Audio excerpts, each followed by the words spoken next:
Um bom dia a todos, eu espero que estejam todos bem. Hoje nós vamos continuar a nossa matéria falando sobre o direito do consumidor e mais especificamente sobre a relação de consumo. Estou aqui colocando só as coisas em ordem, né, para que possamos iniciar.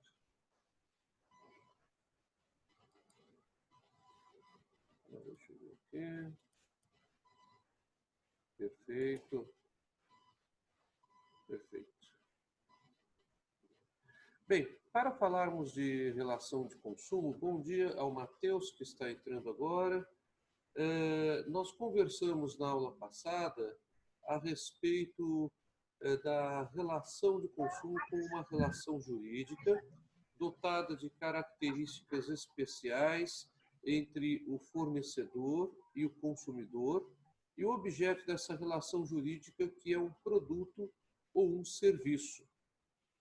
Falamos sobre o fornecedor como sendo aquele que exerce profissionalmente a sua atividade ou com habitualidade profissional, podendo ser qualquer pessoa de direito externo ou interno, público ou privado, e aí eu ressaltei que isto compreende as pessoas da administração pública direta, União, Estado, município, Distrito Federal, assim como as pessoas da chamada administração pública indireta, como autarquias, empresas públicas, prestadoras de serviços por concessão ou por permissão e assim por diante, bem como as pessoas jurídicas de direito privado, como as sociedades civis, fundações, associações e as sociedades empresárias.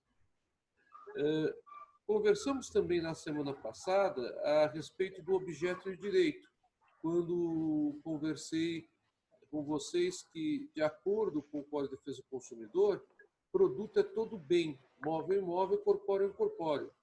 E que, para o Código de Defesa do Consumidor, diferentemente do que ocorre no direito civil, serviço não é bem, serviço é atividade remunerada desenvolvida por uma pessoa que é fornecedora, inclusive as atividades de natureza bancária, financeira, securitária e creditícia.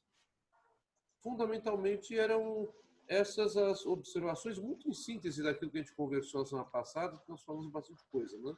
Eu já dou as boas-vindas aqui para o Matheus, para a Juliana, para a Raila. Tudo bem com vocês? Tudo em ordem? Bom dia, professor. Bom dia, tudo bem. Bem, hoje nós vamos conversar sobre a definição de consumidor. Bom dia. Bom dia. E para falarmos sobre a definição de consumidor, nós precisamos entender que nós não temos uma definição de consumidor. Nós temos, na verdade, 4 definições de consumidor no Código de Defesa do Consumidor. Uma delas é chamada pela doutrina de consumidor por natureza, que é a primeira que vamos falar hoje. E as outras são chamadas de consumidor por equiparação. O que difere o consumidor por natureza do consumidor por equiparação? O consumidor por natureza é aquela pessoa que realmente integra a cadeia econômica como agente econômico perfeitamente individualizada e que pode, portanto, ser enquadrada na definição legal de consumidor. Esta definição legal se encontra no artigo 2º, caput, do Código de Defesa do Consumidor. Essa definição legal de consumidor, por natureza, ela diz respeito, então, a um ou mais consumidores são perfeitamente identificados. Assim, eu posso falar nesse tipo de definição quando falo em um consumidor que adquire qualquer produto ou serviço, ou um grupo pequeno de consumidores, onde todos eles são identificados perfeitamente desde o início e que acabam sendo defendidos processualmente por um advogado, porque outorgam procuração para esse advogado defendê-los. Então, são todos conhecidos, inclusive desde o início na relação processual, quando há um processo de responsabilidade civil de fornecedores. Esse consumidor por natureza, ele é colocado pelo Código de Defesa do Consumidor como toda pessoa física ou jurídica. Percebam vocês, então, que na definição legal de consumidor por natureza, encontra-se a pessoa jurídica. Não era a intenção original dos autores do anteprojeto que originou o Código de Defesa do Consumidor. A intenção original dos autores do anteprojeto que originou o Código de Defesa do Consumidor era realmente que apenas a pessoa física fosse considerada consumidora, como ocorre na lei inglesa. Porém, houve uma definição parlamentar, ao analisar o anteprojeto, de que a pessoa jurídica também deveria ser ali inserida. Houve até um tipo de negociação entre as pessoas, se seria qualquer pessoa jurídica ou não. Os autores do anteprojeto até procuraram trabalhar com pessoas jurídicas de menor porte, como sociedades unipessoais, EPPs, microempresas, mas, infelizmente, para os autores, a legislação acabou sendo aprovada dessa maneira. O Brasil se inspirou na definição do consumidor por natureza na lei espanhola de 85, mas também se inspirou apenas parcialmente, como eu vou falar com vocês daqui a alguns minutos. Então, na verdade, para o Brasil, a pessoa jurídica pode ser consumidora. Qual é o ponto que distingue a pessoa física consumidora da pessoa jurídica consumidora? Na verdade, pura e simplesmente o fato delas serem ou não serem destinatário final. É essa expressão do artigo 2º, caput, parte final. Então, né? Ele voltou. Professor? Oi, estou de volta. Caiu inesperadamente, não deu para entender. Isso é raro no Zoom, normalmente não acontece isso, mas estou aqui. Bom, então vamos lá. Tudo certo, professor. Tudo bem. Oi, Renata, tudo bem? Bom, então a pessoa física ou a pessoa jurídica podem ser consumidoras. Não é o fato de ser pessoa jurídica que excluiria o fato dela ser consumidora. Isso tem que ficar muito claro, porque esse foi um embate muito forte no direito brasileiro, logo que o Código de Defesa do Consumidor entrou em vigor. Porque a intenção inicial dos autores do anteprojeto era que isto realmente não viesse a ocorrer. Bem, a questão, então, toda está na expressão destinatário final. Quem é destinatário final? E a doutrina brasileira se debateu muito nesse aspecto de quem seria o destinatário final. E, para simplificar a história, o STJ hoje tem um entendimento, que é um entendimento que procura harmonizar as chamadas correntes várias que foram criadas, as correntes minimalistas e as correntes maximalistas. O que são essas correntes, só para vocês terem uma ideia? As correntes minimalistas são as que procuram aplicar o Código de Defesa do Consumidor apenas em situações mais excepcionais, então procuram interpretar de forma restritiva a ideia do que é consumidor. E as correntes maximalistas que procuram interpretar de forma mais ampliada. Na verdade, o Código de Defesa do Consumidor é muito claro. Quem é destinatário final é consumidor. Quem não é destinatário final não é consumidor.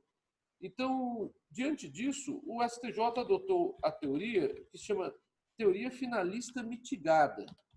Essa teoria, inclusive, está no acórdão que eu passei para a Renata, distribuir para vocês fazerem o relatório da atividade desse acórdão. Então, eu vou pedir que vocês, dos grupos, que já tenham aqui quem são os integrantes dos grupos, se reúnam. A sugestão que eu havia dado para a Renata é que vocês aproveitem o restante do próprio horário de aula para fazer isso, mas nada impede que cada grupo se reúna em outro horário, sem problema, ou em outros horários, sem problema nenhum, e faça um relatório do acórdão a respeito desta questão, que é a teoria finalista mitigada. Tá? Qual que é a ideia básica do código? A ideia básica do código é muito simples, porque o código, como falei para vocês, adotou parcialmente a lei espanhola de 85. Então, para o código, o problema não está no fato do bem ser adquirido como é que eu posso dizer, como uma matéria-prima para a pessoa jurídica ou não. Há uma diferença na economia entre o bem de insumo e o bem de consumo. Bem de insumo, economicamente falando, é aquele bem que é utilizado tanto como matéria-prima para a realização da atividade empresarial. Bom dia. Bom dia. Ai, Também. tá me ouvindo. Como é que é? Bom dia, doutor. Bom Achei que o dia. senhor não estava me ouvindo. Bom dia, doutor. Estou ouvindo todo mundo. Bom dia a todos. Tá bom, obrigada. O bem de insumo ele é utilizado como matéria-prima de forma geral ou ainda é utilizado como bem de custeio, que é aquele bem que é adquirido por uma pessoa jurídica, normalmente empresa, mas pode ser qualquer pessoa jurídica, para a manutenção das suas atividades. Então imagine você, o fabricante de macarrão que adquire a matéria-prima para ser lançada na máquina que acaba fazendo o macarrão, o penne, o espaguete e assim por diante. Então, uma coisa é a matéria-prima utilizada para a atividade de produção daquela empresa. Essa matéria-prima, ela não ficará com essa pessoa que está fazendo a atividade industrial para colocá-la no mercado. Ela será colocada no mercado, no caso do macarrão, embalado em saco plástico, direitinho, fechado e distribuído ao mercado de consumo. Diferentemente ocorre com essa mesma empresa que fabrica macarrão quando ela compra material de escritório ou quando ela compra a máquina que é utilizada para fazer o macarrão. Né? Ela não está agindo como uma intermediária quando ela compra a máquina ou quando ela compra o material de escritório. Ela está comprando o material de escritório para si, está comprando a máquina para si. Essa ideia de bem de insumo e de bem de consumo é uma ideia que prevaleceu muitos anos no Brasil para afastar a aplicação do Código de Defesa do Consumidor em relação à pessoa jurídica.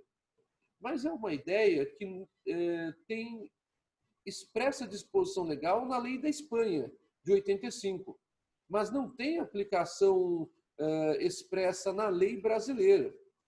Então, no Brasil, a rigor, não há diferença entre bem de insumo e bem de consumo, que é um conceito muito importante que vem da economia, porque, como vocês viram na aula passada comigo, produto é todo bem móvel e imóvel, corpóreo e incorpóreo.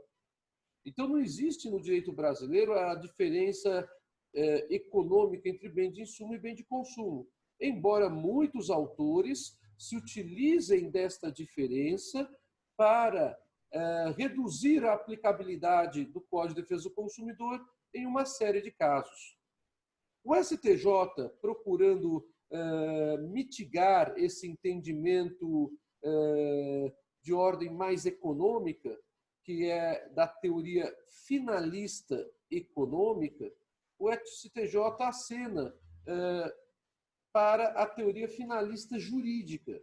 E ele acaba dizendo que não pode ser assim sempre, que nós não podemos simplesmente não aplicar o Código de Defesa do Consumidor para a pessoa jurídica pelo fato da pessoa jurídica agir no mercado de consumo, que é necessário que nós tenhamos, em alguns casos, uma mitigação. O leading case a respeito desta situação é um leading case antigo. Então, o que vocês irão estudar no acórdão que eu deixei para os grupos trabalharem é algo mais recente. Mas o leading case vem de 1996. STJ, quarta turma, ministro Rui Rosado de Aguiar, um dos maiores consumeristas brasileiros que tivemos, infelizmente já falecido. O ministro Rui Rosado de Aguiar, ele se deparou com um caso que era um caso em que uma sociedade civil agrícola havia adquirido uma máquina agrícola para a realização da sua atividade agrícola. E esta sociedade civil agrícola precisava desta máquina para realizar as atividades de colheita da safra, para vender a safra no mercado de consumo. Percebam vocês que, pela linha estreita da economia, a aquisição da máquina por essa sociedade agrícola não seria uma máquina adquirida como bem de consumo, na visão puramente econômica, mas é uma máquina utilizada para o exercício da atividade da pessoa jurídica. O ministro Rui Rosário de Aguiar, no entanto, falou que, embora doutrinadores respeitados admitam a diferença entre bem de insumo e bem de consumo para afastar a aplicação do Código de Defesa do Consumidor em favor da pessoa jurídica, em determinadas situações, nós não podemos levar a exageros. A gente não pode confundir, nesse tipo de situação, em que a pessoa jurídica adquire uma máquina, que esta máquina está sendo adquirida e ela é indispensável para o exercício da atividade dessa pessoa jurídica. Então, o ministro Rui Rosário de Aguiar, em 1996, num lead case que está, inclusive, publicado na Revista de Direito do Consumidor, número 18, já faz algum tempo, portanto, porque as revistas de direito do consumidor estão no número 129, 130, né? Faz bastante tempo, como vocês podem ver, 1996, concluiu que não se deve aplicar essa ideia pura e simples de bem de insumo, não se aplica Código de Defesa do Consumidor, porque isso levava a extremos. E leva mesmo a extremos. Imagine você, advogado, querendo reclamar que o seu computador tem algum problema. O computador é um instrumento de trabalho. Se é um instrumento de trabalho, a rigor, você não seria consumidor do computador. A lei espanhola de 85 expressamente fala que quem adquire um bem como instrumento do trabalho, ele não é considerado consumidor. Mas isso é uma questão da lei espanhola e do direito espanhol, através da doutrina e da jurisprudência espanholas, fazendo a interpretação deste dispositivo. A nossa lei, muito embora se inspire, mais uma vez repito, a definição de consumidor do artigo 2º caput do Código de Defesa do Consumidor na lei espanhola de 85, a nossa lei não faz nenhuma diferença se o bem está sendo adquirido pelo consumidor para o seu trabalho pessoal ou como instrumento profissional. Ela simplesmente fala que é consumidor quem retira o bem do mercado de consumo. Ora, nós somos consumidores em geral quando retiramos bens do mercado de consumo. Quando nós adquirimos alimentos, nós somos consumidores. Quando nós adquirimos um carro, um computador, televisor, eletrodomésticos, eletroeletrônicos, somos consumidores. Quando adquirimos imóveis, somos consumidores, desde que tenhamos uma relação de consumo. Mas, em princípio, se eu estou retirando aquele produto do mercado de consumo, eu sou consumidor. Diferentemente ocorre, sem sombra de dúvida, se a empresa adquire a massa do macarrão, no exemplo que a gente comentou instantes atrás. Porque a massa do macarrão vai ser recolocada no mercado de consumo. Então, ela está adquirindo aquela matéria-prima para colocá-la no mercado de consumo, ainda que transformada, ainda que especificada. Com relação a um carro, o mesmo ocorre. Imaginem vocês, a montadora de veículos compra tinta do fornecedor de tintas. O fato dela comprar a tinta do fornecedor de tintas não quer dizer que ela seja consumidora, porque aquela tinta não está sendo utilizada como ponto final da cadeia econômica de consumo. A tinta é utilizada para ser fixada nos veículos, os veículos são, então, distribuídos para as concessionárias e as concessionárias vendem para os consumidores finais. Professor, posso tirar uma dúvida? Claro, Beatriz. Em um banco, quando a gente entra dentro de uma agência de um banco e aí perde, por exemplo, um dinheiro, o banco é responsável por isso ou não? Tipo, dentro da agência? É que eu já ouvi falar disso aí, eu nunca tive certeza se o banco ele é responsável ou não, entendeu? O banco ele não pode ser responsabilizado se a pessoa está com o dinheiro em poder dela e ela perde o dinheiro. O que pode, obviamente, ocorrer é todo o cuidado que o banco deve ter, então, de auxiliar a pessoa para localizar o dinheiro. Mas se a pessoa já sacou o dinheiro, a simples alegação dela de que perdeu o dinheiro por si só não gera responsabilidade para o banco. Eu tenho que ter uma E se ela relação for de assaltada causalidade. dentro da agência? Bom, aí é Tipo assim, diferente. ocorre uma... Ah, tá. Aí é totalmente diferente, porque aí não é uma simples perda de dinheiro, né? Aí a pessoa ela foi vítima de um crime que teria sido cometido. Aí não há nem o que se discutir. Até mesmo Mas porque... aí o banco tem que devolver para ela, tipo, se acontecer de ter um assalto no momento que eu estou dentro do banco, dentro da agência. Aí vem uns bandidos e pega todo o dinheiro que eu saquei. Aí o banco é responsável por me devolver esse dinheiro? O banco pode ser responsabilizado porque o banco, no fornecimento desse serviço, ele tem um dever de segurança com relação ao cliente. É diferentemente do que ocorre com os caixas automáticos de rua. Tanto é assim que os bancos até pararam de ter caixas automáticos de rua por uma questão de segurança para eles bancos não serem processados pelas pessoas físicas que são assaltadas eventualmente nesses caixas automáticos. Aí os bancos tomam esta cautela, por quê? Porque a jurisprudência e mesmo a doutrina discutia se haveria responsabilidade do banco ou se, neste caso, no uso de um autoatendimento de rua, não de shopping center, de shopping, mas de rua, se o banco deveria ser responsabilizado. Tá? Mas dentro da agência bancária, como você está colocando, Entendi. aí a situação é outra. Tá? Tá bom, professor. Obrigada. Nada. Outra pergunta, pessoal? Bem, então, voltando aqui para essa questão do bem de insumo e do bem de consumo. Então, eu tenho que verificar, na verdade, para a definição de consumidor, se a pessoa ela retira aquele produto ou não do mercado de consumo. É este que é o grande critério. O grande critério é este, ainda que os pais e autores do anteprojeto para a defesa do consumidor não quisessem isso. É o que ficou na nossa lei. Basta ler o artigo 2º caput do Código de Defesa do Consumidor. Então, obviamente, o advogado ele não adquire o computador para colocar computador no mercado de consumo. Ele adquire o computador para elaborar suas petições.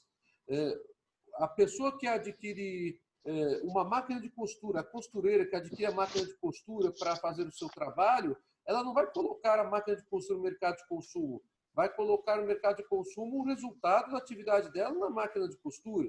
Então, com relação a essas situações, claro que deve-se ter em mente que nós teríamos uma relação de consumo e não uma ideia de que a costureira não é consumidora, ela seria uma intermediária.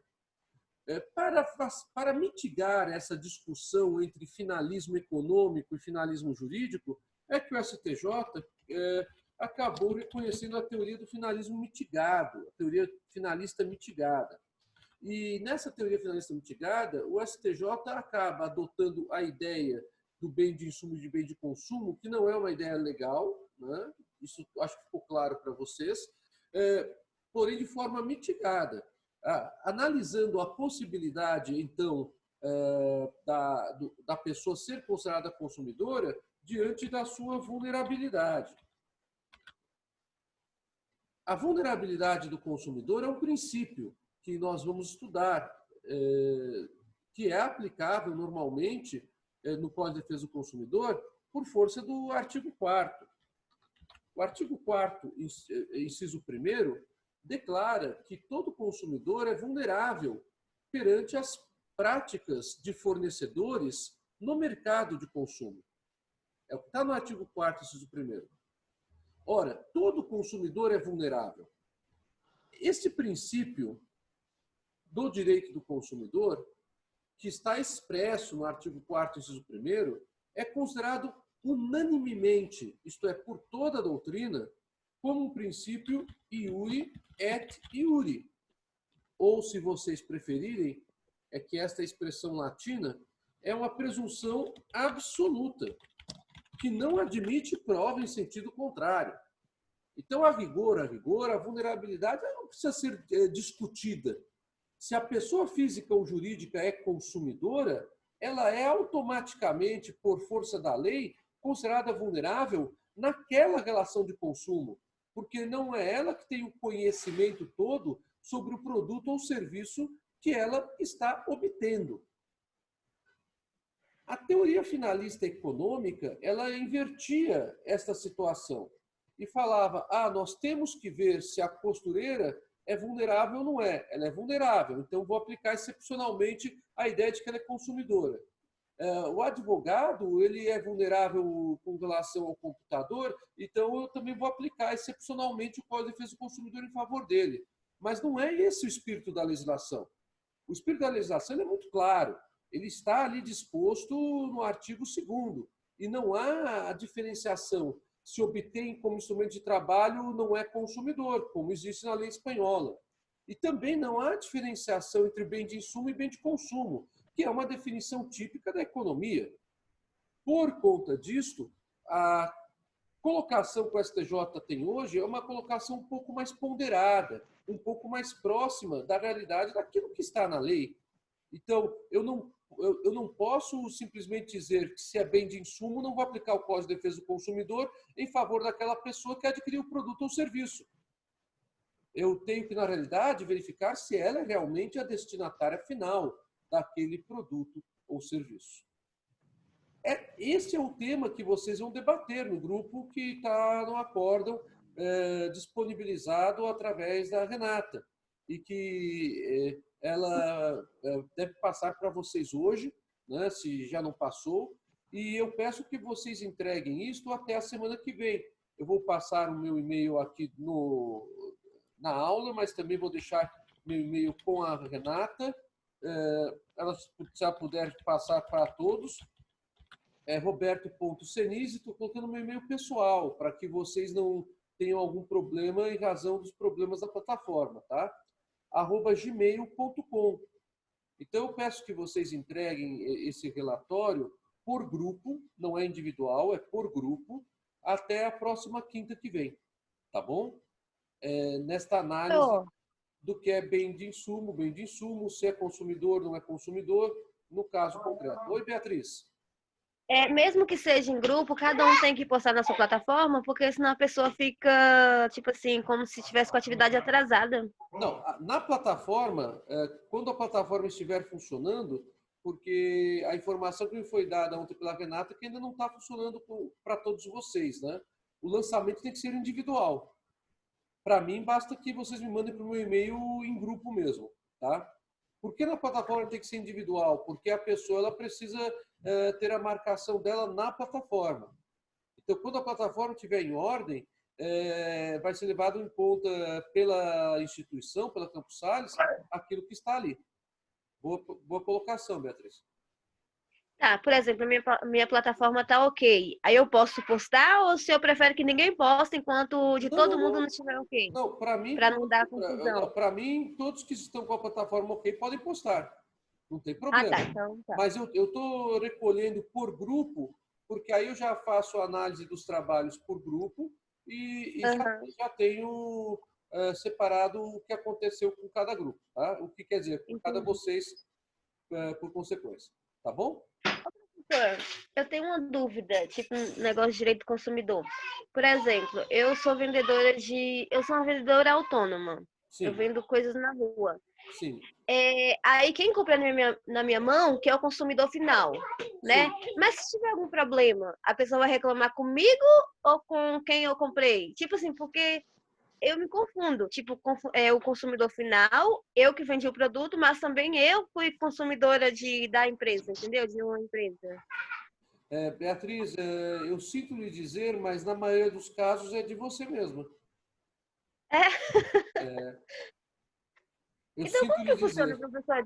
Tipo assim, tem um consumidor por exemplo, do MEI. Não é que é consumidor do MEI, por exemplo. Aquela pessoa que revende, a pessoa compra da fábrica, revende e tem o consumidor final. Então, o consumidor final reclama com quem comprou. E eu posso chegar a reclamar da empresa, não posso? Se for um Ah, defeito de fábrica. sim, aí você pode. Não tenha dúvida que você pode reclamar. Eu vou explicar isso em responsabilidade civil, é um pouquinho Ah, complexo, tá. tá? Então, se o senhor vai explicar, não tem problema, não. Eu achei que o senhor já tinha falado alguma Não, coisinha e eu não, que me nós estamos no perdi. início, eu só tô falando ainda quando se aplica o código ainda. Nós estamos no início, Tá bom, então. tá bom? Tá bom, então. Obrigada, professor. Nada, mas em princípio eu sinto lhe dizer que você responde. É É porque, triste assim, dizer essa isso. matéria de direito do consumidor, às vezes a pessoa pergunta, será que isso aqui cabe direito do consumidor ou direito civil? Por exemplo, É justamente o que eu estou operadoras de explicando hoje. telemarketing. É justamente o que eu estou explicando. Operadoras, operadoras de telemarketing. Às vezes, seus dados, eles acabam sendo pegos por outras pessoas. Por exemplo, por alguns, né, hackers. Sim, A gente pode responsabilizar a empresa de telemarketing se vazar seus dados confidenciais? pode, pode Ah, sim. tá. Inclusive com base na Lei Geral de Proteção de Dados, Hum. tá? Essa lei de dados, ela é usada pelo Código do Consumidor ou é uma lei separada? É Sim, uma lei mas eu posso separada. aplicar o Código do Consumidor, né? Você pode aplicar tanto para relações de consumo quanto para relações que não são de consumo. Entendi. Porque o que mais acontece, viu, professor? Às vezes as pessoas passam, aí você fala assim, meu Deus, mas como que eu consegui os meus dados, entendeu? Você fica, será que é dentro da própria empresa que tem aquelas pessoas que trabalham, acaba pegando os seus dados e fornecendo para aquelas pessoas que é estelionatária? É, aí é uma outra situação, né? Mas Tá bom. todas as empresas que fazem tratamento de dados, essa que é a expressão jurídica que se dá, elas têm responsabilidades. E essas responsabilidades elas estão definidas na legislação. E a principal legislação é esta Lei Geral de Proteção de Dados, aqui para nós no Brasil. Tá bom, então, professor, muito obrigada. Nada. Outra pergunta, pessoal? Com relação ao que eu conversei sobre consumidor, ficou claro para vocês o que é o destinatário final e qual que é o debate que existe hoje? Pois não? Eu preciso que o senhor reformule para mim, que eu não compreendi direito, principalmente quando o senhor citou o consumismo final. O senhor citou um exemplo de, tipo assim, uma marca de carro, ela compra tinta, mas ela não é o consumidor final da tinta, porque ela vai utilizar para os carros. Isso. Queria entender isso melhor. Matheus, quando a gente trabalha com relação a atividades econômicas, a gente tem a ideia da economia que é uma coisa complexa, né? Então, quando você pega uma montadora de veículos, a montadora de veículos ela tem várias atividades internas para a produção do veículo. E uma dessas atividades é a fixação da tinta na carcaça do veículo, né? A fixação da tinta foi só um exemplo que eu dei. A empresa, quando ela compra tinta, ela não é considerada consumidora porque ela não está retirando a tinta do mercado de consumo, mas ela está fixando a tinta na carcaça que está sendo pintada para, quando o veículo estiver pronto, entregar o veículo à concessionária. Então, é diferente daquela situação da empresa que adquire uma máquina e adquire essa máquina para a utilização dessa máquina sem recolocar essa máquina no mercado. Não sei se dá tanto para perceber a diferença. Porque a máquina vai continuar ali nas instalações da fábrica. Já a tinta, ela foi utilizada justamente para atividade industrial, para a pintura dos veículos. Deu para perceber a diferença? Deu sim. Então, o que acontece? A teoria finalista econômica, que é uma teoria que procura restringir a aplicação do Código de Defesa do Consumidor em favor da pessoa jurídica, ela sustenta que Em ambas as hipóteses, eu tenho um bem de insumo, porque é algo que está sendo utilizado na atividade industrial. Então, não haveria relação de consumo, porque nem a montadora do veículo e nem a fábrica do macarrão seriam consumidoras. Só que não existe a distinção entre bem de insumo e bem de consumo na lei. Pelo contrário, a gente viu na semana passada que produto é todo bem, móvel, imóvel, corpóreo, incorpóreo. Então, qualquer objeto de relação de consumo pode ser um produto que é qualquer bem. Então, a discussão não está em se falar se é bem de insumo ou se é bem de consumo, mas sim em se verificar se naquela atividade, a pessoa física ou jurídica seria destinatário final, que é justamente a definição de consumidor do artigo 2º do Código. O artigo 2º do Código fala que consumidor é toda pessoa física ou jurídica que adquire ou se utiliza de um produto ou serviço como destinatário final. Vários problemas vieram quando a teoria finalista econômica procurou defender isto que não está expresso na lei. E o primeiro problema aconteceu com as pessoas economicamente menos abastadas. Porque você pega uma costureira que realiza seu trabalho de costura, ela não tem a pujança de uma grande empresa, mas ela precisa de uma máquina de costurar para fazer esse trabalho. E essa costureira, então, pela teoria finalista econômica pura, ela não seria jamais consumidora, porque ela não coloca a máquina de costura no mercado. O que ela coloca no mercado é o resultado final de um serviço dela na máquina de costura. Percebam vocês que, por conta disso, é que teve que necessariamente haver uma minoração dessa ideia puramente econômica que a teoria finalista econômica abrangia. Por conta disso, a doutrina, já na década de 90, alegava que o finalismo econômico não teria sido adotado pelo Código de Defesa do Consumidor, mas sim o finalismo jurídico. O que é o finalismo jurídico? Simplesmente verifico se aquele bem foi retirado do mercado de consumo ou se aquele bem foi retirado para ser recolocado. Se o bem foi retirado do mercado de consumo, a pessoa é consumidora. Pouco importa se é pessoa física ou jurídica. Agora, se ele está sendo retirado do mercado de consumo para ser reinserido, e aí pouco importa se é reinserido pura e simplesmente com a atividade de comerciante, como é a atividade da Beatriz, ou a atividade de transformação desse produto para reinserir no mercado de consumo. Aí eu não tenho a figura do consumidor, porque eu não tenho destinatário final. É esse que é o grande problema. Se esse problema ficou claro para vocês, aí dá para entender muito bem por que o STJ resolveu aplicar a ideia de finalismo mitigado. Porque não dá para a gente dizer que a costureira não pode ser considerada consumidora. Então, se tem uma ideia de que, havendo a vulnerabilidade da pessoa que adquiriu aquele bem, ela poderá ser considerada consumidora. Mas essa ideia de vulnerabilidade, como expliquei para vocês, é uma presunção absoluta. E pouco importa se é pessoa física ou jurídica. Toda pessoa física ou jurídica que é consumidora é vulnerável. É o que está no artigo 4º, inciso 1º. Oi, Beatriz.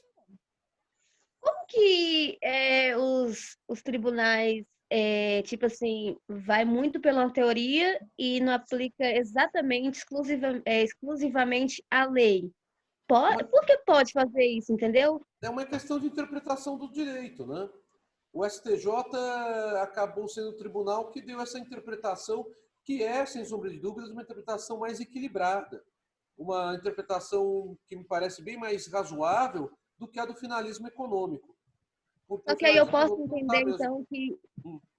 Só que, então, eu posso entender que a teoria predomina mais do que a lei? A teoria vale mais do que a lei? Não, isso não tem nada a ver com teoria apenas, tem a ver com interpretação que é dada pelo tribunal. Porque quem tem a última palavra nos casos processuais são os tribunais. E o tribunal que tem a última palavra no Brasil em matéria constitucional é o Supremo, que as pessoas têm tanto criticado injustamente. Deram essa função para ele, está na Constituição. É ele que interpreta. Então, ele interpreta a Constituição. Né? Então, quem tem a última palavra de interpretação de uma lei no Brasil não é o presidente da República, não é o Congresso Nacional, é o Supremo Tribunal Federal. A mesma coisa acontece com relação ao STJ. É ele que tem a última palavra com relação a questões comuns do dia a dia. Eu estou com menos de um minuto, eu vou ter que encerrar, pessoal. Eu agradeço muito a atenção de vocês, né? Um bom final de semana, professor. Eu deixo vocês à disposição, então, para realizar a atividade e nos encontramos na semana que vem, tá bem? Deixa eu ver se eu consigo terminar a gravação.